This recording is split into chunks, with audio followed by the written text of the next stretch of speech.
Okay, the U.S. government officially shut down after federal funding lapsed at midnight. Emily Wilkins joins us this morning. She's been up, I think, since then in Washington. What's going on? A lot of coffee in Celsius is going on, Andrew. Well, we talked a little bit about this morning about what we expect. The Senate is going to be voting again this morning to try and pass a short-term funding bill. But the shockwaves from the shutdown are already being felt. Yesterday, we got notice that 750,000 federal employees are now being furloughed across a number of departments.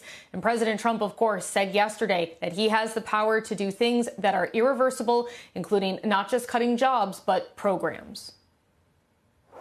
We can do things during the shutdown that are irreversible, that are bad for them and irreversible by them, like cutting vast numbers of people out, cutting things that they like, cutting programs that they like. Of Commerce also warned lawmakers that the economy is set to take a hit.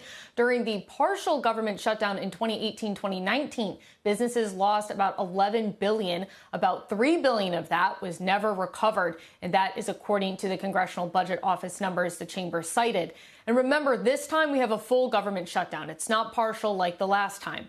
CBO also put out a letter yesterday warning that if a government shutdown persisted for several weeks, some private sector entities are never going to recover all of the income they lost as a result of the suspension of federal activity, of course, referring to contractors and businesses that the government buys and purchases things and services from.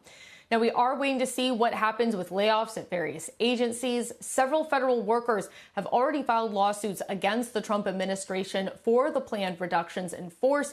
And then the other thing, of course, guys, today, as the Senate gets back underway, we saw 3 Democrats yesterday cross lines, vote with Republicans to continue that short-term government funding.